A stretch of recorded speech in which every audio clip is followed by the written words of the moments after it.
Hello everyone, welcome. And today we are going to discuss a very important topic, like very interesting topic that is K nearest neighbor. We write it as K and N as well, and you might see in the lot of places it is just mentioned as K and N. So what does it mean and how it functions? So today we are going to discuss all about this. So basically, you can think of it as a student who never prepares for the examination. Okay. And for the examination, he is taking the books. Like on the examination hall, he is taking the book and looking for the similar examples so that he can understand and like basically analyze the data and make a pattern and predict the values from there. So basically, this is kind of a फर्रेबाज student. You can understand it as a फर्रेबाज student, basically who cheats. तो यहाँ पे हमारा जो के nearest neighbour है वो कुछ इस प्रकार का एल्गोरिदम है. Basically let me just first introduce it as a supervised learning. So basically this is a supervised learning model. तो हमारा जो फर्रेबाज स्टूडेंट है यहाँ पे हमारा के एन एन एल्गोरिदम, बेसिकली के नियरेस्ट नेबर्स, तो हम इसको अधिकतर के एन एन के नाम से ही कई जगहों पे देखेंगे. ठीक है. तो इसको आप कुछ उस प्रकार का स्टूडेंट समझ लो कि इसने क्या किया, साल भर पढ़ाई नहीं की. ठीक है. इसने साल भर पढ़ाई नहीं की, लेकिन जब परीक्षा आई तो परीक्षा में जाते हुए इसने क्या किया कि इसने उठा लिए फर्रे. फर्रे उठा लिए इसने, फर्रों की जगह पूरी किताब उठा ली. और उसके बाद जब परीक्षा हो रही है तो वहां पे ये क्या कर रहा है कि किताब को खोल के अब देख रहा है कि भाई इससे जुलते मिलते जुलते हमको एग्जाम्पल मिल जाए तो फिर मैं वहां पे आगे सवाल कर लूँ. तो हमारा के नियरेस्ट नेबर कुछ इसी प्रकार से काम करता है. ठीक है. तो आगे बढ़ते हैं और फिर इसके बारे में और गहराई से और विस्तृत तरीके से जानते हैं. ठीक है. तो व्हाट इज केएनएन. ठीक है. तो केएनएन है क्या. So basically, KNN is a lazy learning algorithm that makes prediction based on the closest data point in the feature space. So in this, no model is trained. Prediction happens at the query time and works for classification and regression. तो KNN है क्या. KNN वो lazy engineering student है. ठीक है. KNN वो engineering student है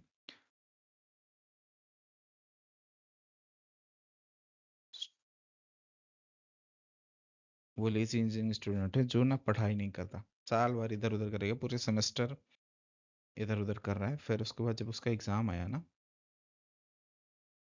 तो एग्ज़ाम में वो लेके क्या चला गया, बुक. अब वो बुक लेके चला गया और वहीं उसी बुक से देख देख के, इससे एग्जाम्पल्स देख देख के एक अंडरस्टैंडिंग बनाने की कोशिश कर रहा है कि अच्छा इस प्रकार के अगर सवाल हैं तो अगर ये ऐसे सॉल्व होते तो मैं इसको ऐसे सॉल्व करके देखता हूँ, शायद मेरे को आंसर मिल जाए. ठीक है. तो केएनएन बेसिकली, अच्छा इसको बोला जाता है लेजी लर्निंग मॉडल. ठीक है.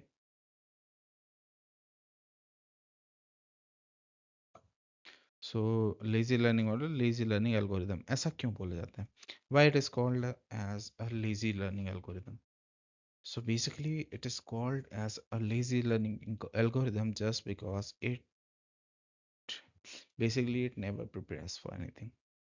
Like if you are a student, you might be studying for your examination from, let's say, some people start from the semester start, some from the midsem, and some from the like 1 month,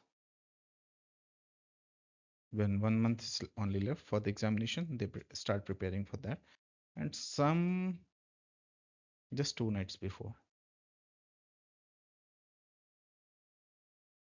especially my engineering friends. So basically this is the fundamental of this lazy learning thing. that it never prepares in advance. So it's like जो होगा देखा जाएगा. I will say it. Okay, I'm not going to prepare. I'm just going to wait and watch and see like how it goes, how it will fall. तो KNN हमारा lazy learning model है. और lazy learning कैसे है? Lazy learning आप ये मान के चलो कि कुछ स्टूडेंट होते हैं जो अपने सेमेस्टर की शुरुआत से पढ़ाई चालू कर देते हैं कि भाई हमको तो टॉप मारना है. ठीक है. कुछ होते हैं जो मिड सेम से चालू करते हैं कि चलो अब पढ़ लेते नहीं तो फेल हो जाएंगे. कुछ होते हैं 1 महीने पहले, और कुछ होते हैं 2 रात पहले. ये ना उन सबसे ज़्यादा लेजी है. ये बोलता है मैं पढ़ूंगा ही नहीं, सीधे पेपर देने जाऊंगा और किताब लेके जाऊंगा. ठीक है. और वहाँ पे अपना एनालिसिस करूंगा और वहाँ से अपने सॉल्यूशंस लेके आऊंगा. ठीक है. इसमें क्या होता है?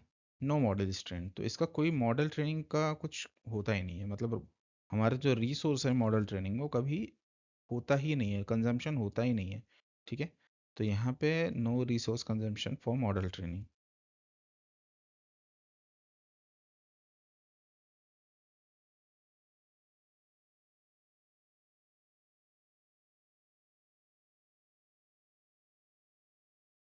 ठीक है. तो यहाँ पे हमारे मॉडल को ट्रेन करने का हमारा कुछ है ही नहीं. क्यों? क्योंकि ये सीखना ही नहीं चाहता. बोलता है हट, मैं पेपर से मैं देख लूंगा. ठीक है. फिर prediction happens at the query time. ये अब जैसे आपने किसी से सवाल पूछ लिया, कुछ होते हैं ना ऐसे फर्रेबाज स्टूडेंट या फिर कुछ ओवर स्मार्ट जो क्विज वगैरह में फ़ोन लेके जाते हैं. ठीक है. और स्पेशली जब आजकल तो ऑनलाइन क्विजेस होती हैं. ठीक है. ठीक है. ऑनलाइन क्विजेस होती हैं. तो उनमें क्या करते हैं, अपना फ़ोन लेके जाएंगे चुपचाप. कुछ नहीं पढ़ा है. और मोस्ट ऑफ द टाइम क्या करेंगे, आपका गूगल लेंस. ठीक है. गूगल लेंस की सहायता से वो स्क्रीन का फ़ोटो लेंगे और गूगल को बोलेंगे ढूंढ के दे उत्तर. हालांकि मैं भी वही हूँ जो ये करता है, इसलिए मैं बहुत अच्छे से जानता हूँ. ठीक है. तो जब क्वेरी आई तभी इसने, मतलब जब क्या है, जब प्रिडिक्शन इसने तभी किया जब इसके पास सवाल आया. ठीक है. इसके पास कोई प्रायर ट्रेनिंग नहीं है. मतलब इसने कोई जीके की बुक रट्टा नहीं मार के रखी है. ठीक है. इसने सिर्फ और सिर्फ उस टाइम पे इंस्टेंटली गूगल का यूज़ किया और उत्तर बताने लगा. ठीक है. मतलब अपने रेफरेंस मटेरियल को चेक किया. ठीक है. इसका प्रिडिक्शन कब होता है? जब हमारे पास क्वेरी गई तो इसने क्या किया, अपना रेफरेंस मटेरियल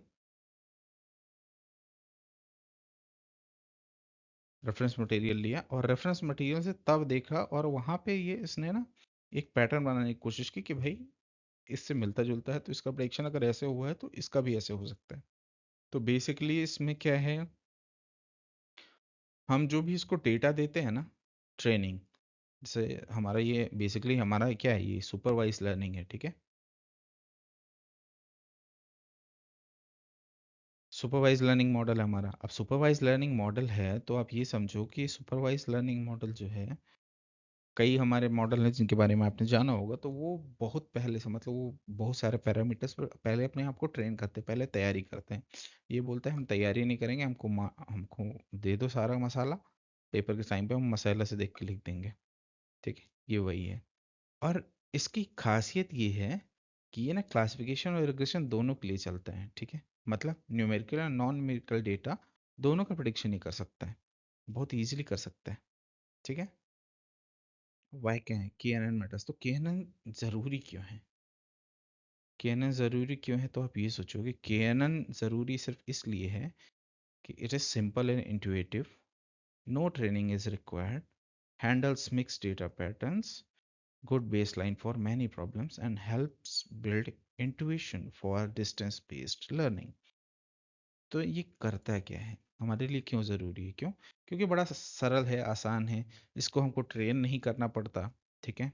तो ये दोनों टाइप के डेटा, मतलब मिक्स टाइप के डेटा को वो अपने आसानी से हैंडल कर लेता है. इसमें कुछ उसको इश्यूज नहीं होते. ठीक है. कई जो हमारी प्रॉब्लम्स हैं, ठीक है, उसको ये बहुत अच्छे से एनालाइज कर सकता है और रिजॉल्व करने में हमारा बेस बना सकता है.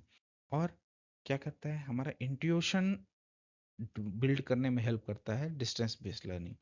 मतलब ऐसा है कि जो हमारी डिस्टेंस बेस्ड लर्निंग है उसको समझने के लिए हमारे अंदर एक इंट्यूशन डेवलप करता है, एक इंट्यूशन बिल्ड करता है, ठीक है।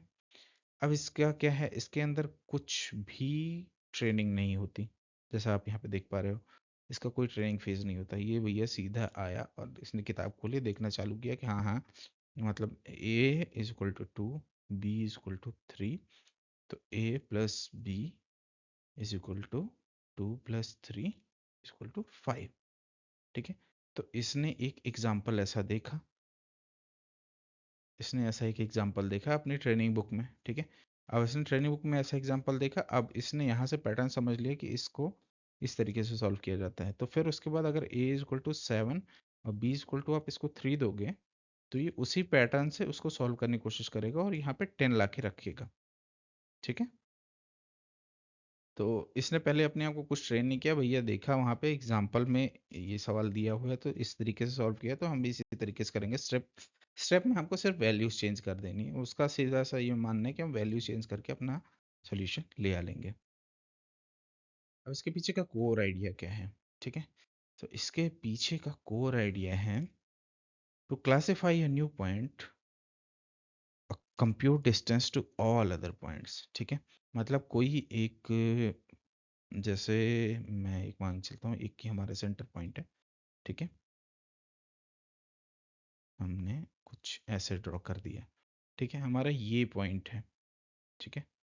तो अब हमको अगर इसकी डिस्टेंस चाहिए, ठीक है, तो हम सारे पॉइंट से इसकी डिस्टेंस नापेंगे, ठीक है।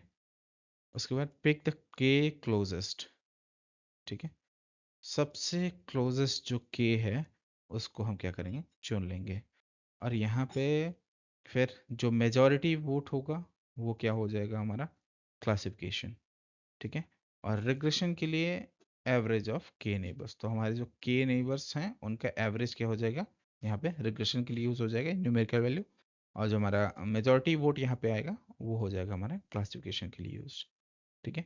तो बेसिकली कुछ इस प्रकार से कि हमने यहाँ पे दिया इनपुट, ठीक है, यहाँ पे हमने क्या किया, डिस्टेंस कैलकुलेट, फिर उसके बाद हमने यहाँ पे के नियरेस्ट नेबर का सिलेक्शन किया कि सबसे नियरेस्ट कौन सा के है, और फिर उसके हिसाब से हमने क्या कर दिया, प्रिडिक्शन कर दिया, ठीक है।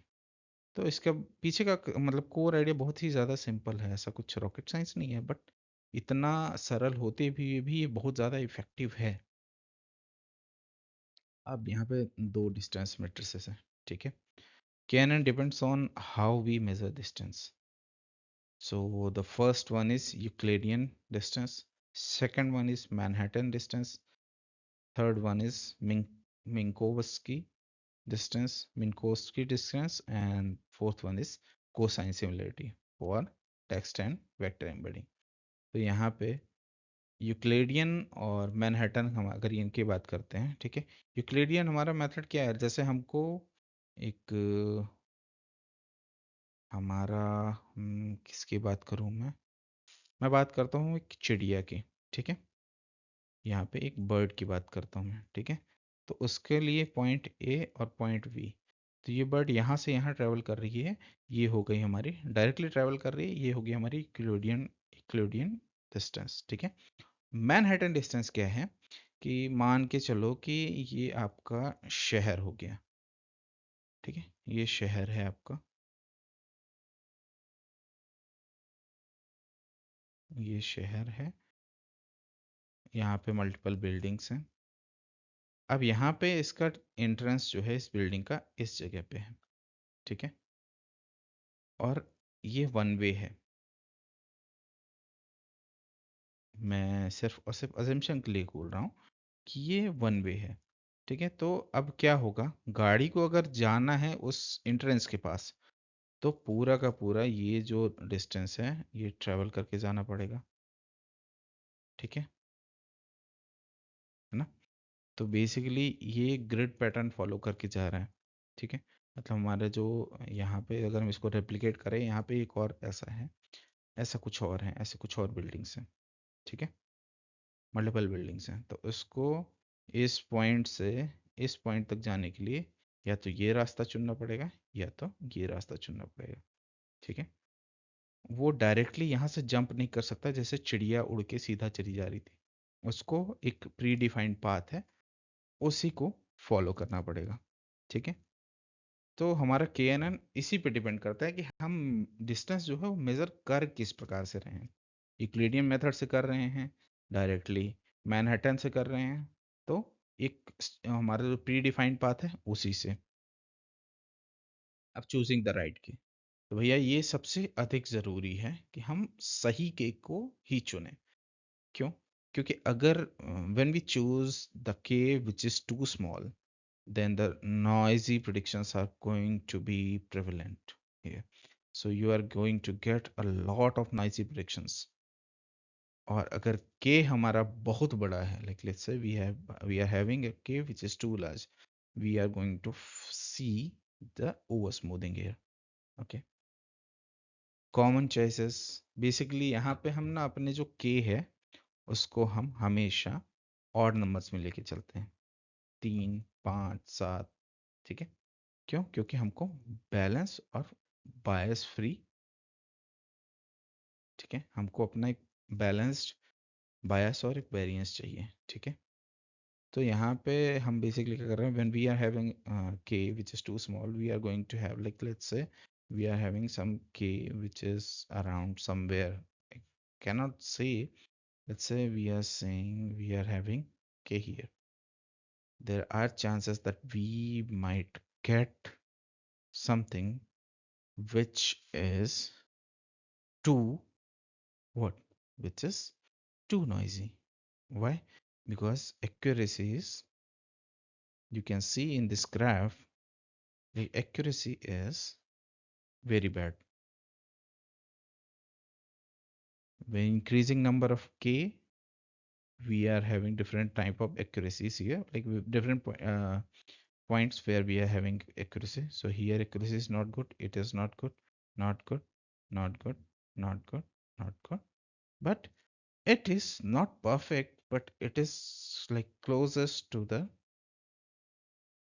you can understand, like if we say this is 10 and let's say this is 8, and after that like we are having something like this. Okay, and if we don't see, sorry, if we don't have something which is perfect, we are going to choose the closest. So 1 is perfection here. Okay, and 1 is perfection here, and this is the closest value which we can attain. This is the closest value which we are getting. So we are always going to choose this k. Why? Because this is optimal. And अगर हम यहाँ पे बात करते हैं कि अगर हमारा k बहुत ज़्यादा है, ठीक है, अगर हमारा k बहुत ज़्यादा है तो ओवर स्मूथिंग होगी, और वो भी हमको रिक्वायर्ड नहीं है। ठीक है, हमारी जो k होगा उसको जो कॉमन चॉइसेस हैं वो यही होंगी जो ऑड नंबर्स में होगी। ठीक है, feature scaling matters. So why feature scaling matters? Feature scaling, basically our KNN relies on distance. Okay, and feature, that means the features must be on comparable scale. इसका मतलब आप ये समझिए कि हमारा जो, अगर हम किसी के वेट की बात करें ना, तो वेट हमारा लीटर में नहीं होना चाहिए कि भैया 1 लीटर आलू दे दो। ठीक है, 1 किलो तेल दे दो, हालांकि लोग खरीदते हैं।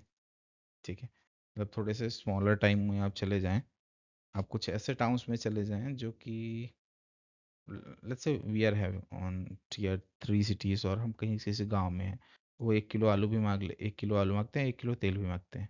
ठीक है, लेकिन उनका इंटेंशन वहाँ पे होता है 1 किलो तेल मतलब 1 लीटर तेल। ठीक है, तो यहाँ पे हमारा जो फीचर हैं वो हमेशा कंपेरेबल स्केल में होने चाहिए। इसका उदाहरण मान के चलो कि नॉर्मलाइज न्यूमेरिक फीचर, तो हमारे जैसे जो हमारे न्यूमेरिक फीचर हैं वो नॉर्मलाइज होने चाहिए। ठीक है, उसमें आउटलायर कोई बहुत बड़ा नहीं होना चाहिए। स्टैंडर्डाइज रेंजेस, हमारे रेंज है उनको हम स्टैंडर्डाइज कर दें, ये नहीं कि कुछ भी रैंडम रेंज हो। ठीक है, और कैटेगरी जो है हमें प्रॉपरली इनकोडेड होनी चाहिए। ठीक है, तो आप यहाँ पे आप ये देखो कि जैसे नॉर्मलाइजेशन के पहले हमारे के सारे जो फीचर्स हैं वो इधर उधर फैले हुए हैं, लेकिन हमने नॉर्मलाइज कर दिया ताकि मिनिमम मिनिमम मैक्सिमम स्केलिंग में ला दिया, तो उन्होंने कुछ ऐसा पैटर्न धारण कर लिया। तो हमारा प्रॉपर, लाइक हमारा बेसिकली जो हमारा फीचर्स होने चाहिए वो प्रॉपर होने चाहिए। ठीक है। अब decision boundaries. So KNN creates non-linear boundaries depending on the data density. ठीक है। KNN, if the K is small, then the boundaries are going to be very flexible, and if the K is large, then we are going to have smoother boundaries. तो देखो यहाँ पे कुछ यूं है कि KNN हमेशा हमारा नॉन लीनियर बाउंड्री बनाता है बेसिकली डेटा का डेंसिटी के ऊपर। ठीक है। जैसे आप यहाँ पे देखो, यहाँ पे डेटा की डेंसिटी ज़्यादा है। ठीक है। तो इसकी बाउंड्री कुछ इस प्रकार बनी है। यहाँ पे डेंसिटी उससे कम है, यहाँ पे डेंसिटी उससे ज़्यादा है, यहाँ पे भी कुछ अलग डेंसिटी है। तो हर डेंसिटी के हिसाब से उसने अलग अलग बाउंड्रीज बनाई। ठीक है। तो यहाँ पे अगर हमारे के की वैल्यू, जैसे मान के चलो हमारे के की वैल्यू यहाँ पे अगर बहुत ही like say we are having a small K, अगर हमारे के की वैल्यू यहाँ पे स्मॉल है, छोटी है। ठीक है। तो जो बाउंड्रीज हमारी बनेंगी वो बहुत फ्लेक्सिबल होंगी, मतलब कुछ भी हो सकती हैं। लेकिन जो अगर हमारे बात करें, अगर हमारा के लार्ज हुआ तो हमारी जो बाउंड्रीज बनेंगी वो स्मूथ बनेंगी। मतलब के अगर स्मॉल है तो बाउंड्रीज हमारी कुछ भी बन सकती है, ऐसी बन सकती है। लेकिन अगर हमारा के लार्ज है तो हमारी बाउंड्रीज कुछ स्मूथ बनेंगी, ऐसे। ठीक है।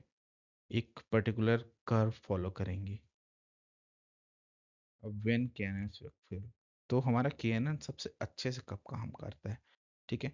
तो हमारा केएनएन काम बहुत अच्छे से करता है जब हमारे पास स्मॉल डेटा सेट हो। ठीक है।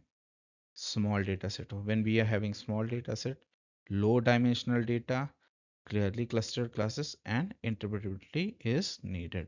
तो यहाँ पे हमारा केएनएन अच्छे से काम करता है जब हमारे पास स्मॉल डेटा सेट हो। ठीक है। जैसे मैं अब मैं एग्ज़ाम की अगर जो एग्जांपल लेके चल रहा था। ठीक है। तो एग्ज़ाम का एग्जांपल है, यहाँ पे आपसे एक बुक है। ठीक है। बुक में या फिर आपके एग्ज़ाम में 5 चैप्टर डिफाइंड है। ठीक है, कि आपको ये 5 चैप्टर तैयार करके आने हैं। अब 5 चैप्टर आपको तैयार करके आने हैं। 5 चैप्टर में मान के चलिए कि आपके पास मैक्सिमम 50 क्वेश्चंस हैं जो आपके मतलब सेट में बन रहे हैं उन 5 बुक से, लाइक उन 5 चैप्टर्स से। ठीक है। तो इसके लिए बहुत अच्छा है। लेकिन अगर वो बोल दिए कि पूरी बुक्स में कहीं से कुछ भी पूछ लूंगा, तो यहाँ पे स्ट्रगल करने लगता है। ठीक है। लो डायमेंशनल डेटा। ठीक है। यहाँ पे मतलब बहुत ज़्यादा डायमेंशनलिटी नहीं हो कि अलग अलग प्रकार का डेटा आ गया, अलग अलग प्रकार का फीचर आ गया, तो फिर वहाँ पे ये कंफ्यूज हो जाएगा। ठीक है। Clearly clustered classes. तो यहाँ पे जब हमारी क्लासेस, जैसे क्लास ये मान के चलो क्लास ए हो गया, this is class B, this is C. तो हमने इसको क्लियरली क्लस्टर्ड कर दिया कि एक टाइप का डेटा एक ही जगह है, तो वहाँ पे वो अच्छे से काम करेगा। और जब हमको डेटा को इंटरप्रिटेशन करना है, ठीक है, समझना है, सार निकालना है, वहाँ पे ये अच्छे से काम करेगा। अब केएनएन स्ट्रगल कहाँ करता है। ठीक है। So KNN struggles when we are having high dimensional data. और यहाँ इसके लिए एक बड़ा ही अच्छा सा टर्म है, द कर्स ऑफ डायमेंशनैलिटी। ठीक है। अब देखो कैसे। ऐसे कि जब हम देखो, जब हम 2D प्लेन में कोई चीज़ प्लॉट करते हैं। ठीक है। 2D प्लेन में हमने मान लो ये प्लॉट किया। ठीक है।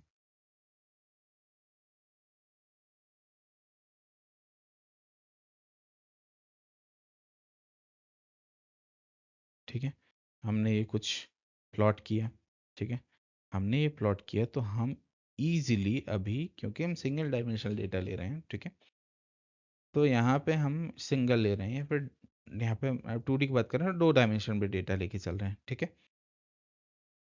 तो यहाँ पे हमको इजी पड़ रहा है दो, मतलब 2 पॉइंट्स के बीच की डिस्टेंस मेजर करना।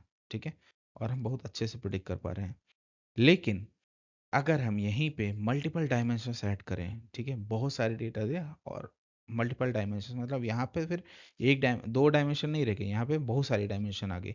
तो हमको क्या प्रॉब्लम आएगी कि दो मतलब यहाँ पे इसको ये कंफ्यूजन होने लगेगा कि ये पॉइंट और ये पॉइंट के बीच की डिस्टेंस, ये पॉइंट और ये पॉइंट के बीच की डिस्टेंस बराबर ही है, जबकि ऐसा ज़रूरी नहीं है। क्यों?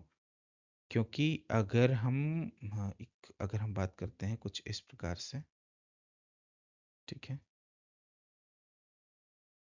अगर हमने कुछ ये अपना एक बनाया डिज़ाइन, ठीक है, और हमने कुछ यूं यूं बनाया,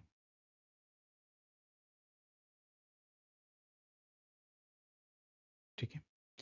अब आप ये बताओ कि अगर हम इसको 2D में इसको प्लॉट करेंगे, ठीक है, ये पॉइंट्स को प्लॉट करेंगे 2D में, तो वो हमको कुछ ऐसे दिखेंगे, ठीक है। 2D में हमको कुछ ऐसे दिखेंगे, लेकिन ज़रूरी नहीं है कि जो ये इस साइड का जो भी ट्रायंगल या फिर जो भी ये शेप बन रहा है, इनके इनके बीच की डिस्टेंस सेम हो, ये ज़रूरी नहीं है, ठीक है। यहाँ पे मल्टीपल डायमेंशंस आ गई, जब मल्टीपल डायमेंशंस आ गई तो देखने में ज़रूर लगेगा कि हाँ भाई सेम है, लेकिन ये है नहीं। तो यहाँ पे हमारा मॉडल कंफ्यूज होने लगता है। तो यही है इसका सबसे बड़ा एक बोल सकते हैं अभिशाप, ठीक है, कि हाई डायमेंशनल डेटा मिला तो ये कंफ्यूज हो गया, फिर ये गलत प्रेडिक्शन देने लगेगा, ठीक है। देखो अब यहाँ पे in high dimensional spaces distance between all points become nearly equal, making it difficult to distinguish nearest neighbour. तो यहाँ पे आप देखो कि मैं जो आपको बताने की कोशिश कर रहा था कि अगर हम इसको 3D में देखेंगे, ठीक है, तो हर पॉइंट के बीच के डिस्टेंस अलग है, लेकिन हमने इसमें 2D में प्लॉट किया तो हमको तो सब कुछ इक्वल लगने लगे, सब एक दूसरे में क्लटर्ड है, सब एक दूसरे के आसपास हैं, ठीक है। तो यहाँ पे जो हमारा नियरेस्ट नेबर क्या है वो डिस्टिंग्विश करना कठिन हो जाएगा, ठीक है। अब दूसरा स्ट्रगल कहाँ पे करता है? So it struggles on large data sets, ठीक है। लार्ज डेटा सेट पे स्ट्रगल करने का सीधा सा कारण ये है कि आपने जब जीवन में कोई सवाल देखा नहीं, ठीक है, कभी आपने पढ़ाई की नहीं, अब परीक्षा में दे दिए, तो आप किताब से जब आप देखना चालू करोगे तो आपको वो चैप्टर ढूंढने में समस्या आएगी सबसे पहले कि आखिर ये सवाल है किस चैप्टर से, ठीक है।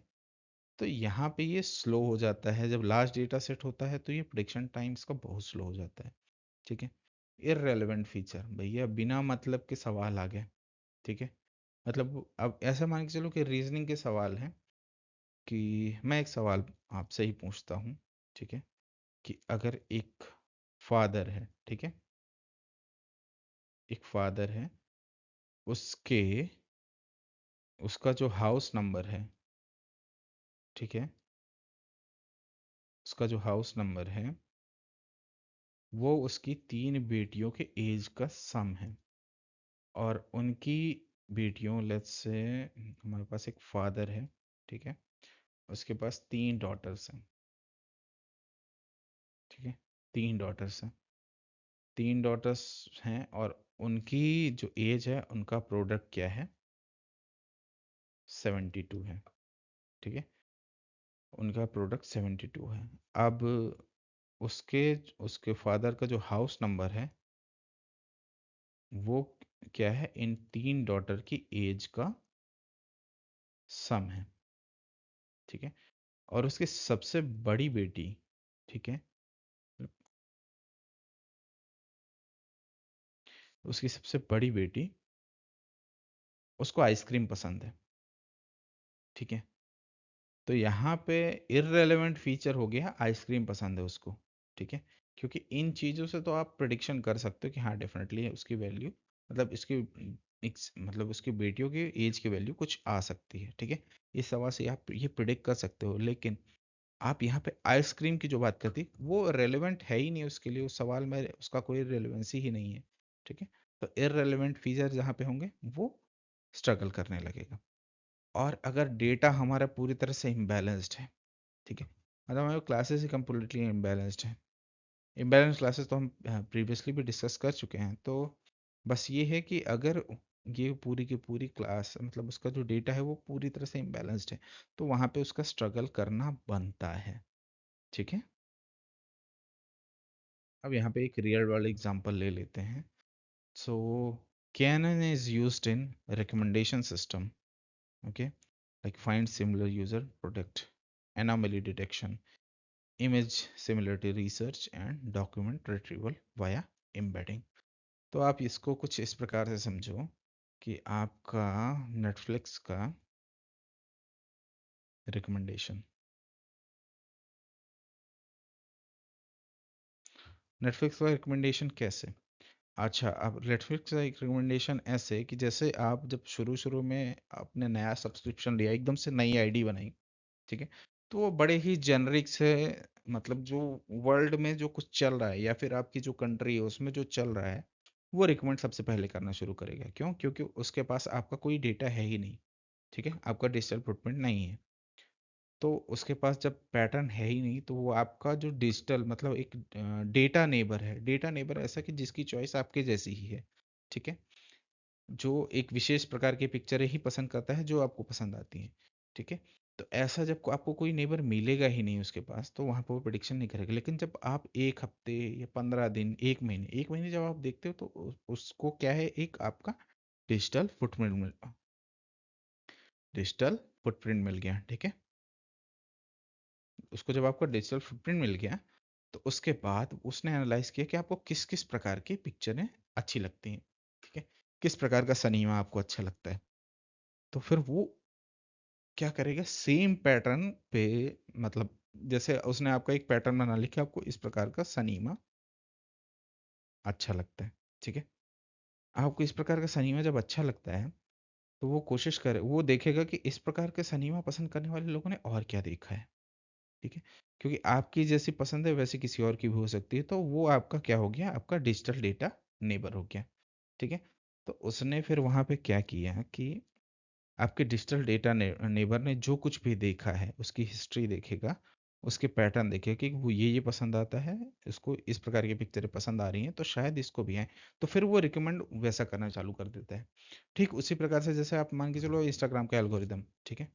आप ये एक चीज़ मैं आपको बताता हूँ कि ये लिटरली ऐसा होता है कि आप ना, हम्म, आपका एक लिटरल, जैसे आपका मान लीजिएगा अगर हॉस्टल में रहते हो तो एक आपका रूम ही हो गया, जो तो आपका रूमी जो कुछ भी देखता है कुछ दिनों में ना आपको आपके लाइक जो इंस्टाग्राम पे वो चीज़ें अपने आप रिकमेंड होना चालू हो जाएंगी, ठीक है, whether you are interested in that or not. क्यों? क्योंकि लिटरल वो देख रहा है कि यार आसपास ही रह रहे हैं तो मतलब घनिष्ठ होंगे, ठीक है, तो शायद इनकी पसंद मिल जाए, ठीक है। एग्जैक्टली ये ऐसा नहीं होता बट हाँ आपको ऐसे सिमिलर पैटर्न आपको देखने को मिल जाएंगे, ठीक है। तो इसी प्रकार से हमारा अमेजन भी, अमेजन का प्राइम जो है वो भी इसी प्रकार से काम करता है, ठीक है। इसका प्रयोग और कहाँ होता है, एनोमली डिटेक्शन, ठीक है। Image similarity search, image similarity search, अब आप देखो कि जो आपका एक मिंत्रा या फिर फ्लिपकार्ट में एक समय ये फीचर था, और अमेजन अमेजन में ये फीचर था पहले, अभी है या नहीं है आई डोंट नो। तो उसमें क्या, आप फोटो जब खींचो ना तो वो सेम प्रोडक्ट दिखाने लगता था, ठीक है। या फिर आप जब गूगल में इमेज सर्च करते हो, ठीक है, या गूगल लेंस सर्च करते हो कोई भी पर्टिकुलर ऑब्जेक्ट, ठीक है, या इमेज, तो उससे सिमिलर वो रिजल्ट दिखाना चालू करता है, ठीक है। तो ये बस वही है, ठीक है। और हमारा डॉक्यूमेंट रिट्रीवल वाया एम्बेडिंग, ये इसमें भी काम आता है। अब इसका, अब आप ये समझिए कि इसका केस स्टडी हो गया कि टेक्स्ट रिकमेंडेशन, ठीक है। तो सबसे पहले ये क्या करेगा, सबसे पहले इसने क्या किया, इसने डॉक्यूमेंट को वेक्टर्स में कन्वर्ट किया, ठीक है। कंप्यूट्स को साइन सिमिलरिटी, इसने फिर को साइन सिमिलरिटी जो कि मैंने डिस्टेंस जो मेथड बताई थी वो, उसका प्रयोग किया और वहाँ पे डिस्टेंस को कंप्यूट किया, ठीक है। रिटर्न द टॉप के मोस्ट सिमिलर टेक्स्ट, और इसका प्रयोग करते हुए इसने क्या किया कि जो सबसे नियरेस्ट के है, ठीक है, मतलब सबसे नियरेस्ट के है जो आइडेंटिकल है आपकी फीड से या आपकी चॉइस से, उससे रिलेटेड उसने सिमिलर टेक्स्ट आपको दिखाना चालू कर दिया। तो बेसिकली हमारा केएनएन एक बात करते हैं हम अभी, लेजी एल्गोरिदम है, ठीक है। ये सुपरवाइज लर्निंग के अंदर आता है, ठीक है। इसकी जीरो ट्रेनिंग होती है, और ये प्रिडिक्शन एट टाइम क्वेरी, ये क्वेरी के टाइम पे प्रिडिक्शन करता है। तो बेसिकली ये हो गया हमारा के एन एन, के नियरेस्ट नेबर एल्गोरिथम। और बस आज के लिए इतना ही, फिर मिलते हैं हम आपसे अगले एक नए टॉपिक के साथ। तब तक के लिए थैंक यू।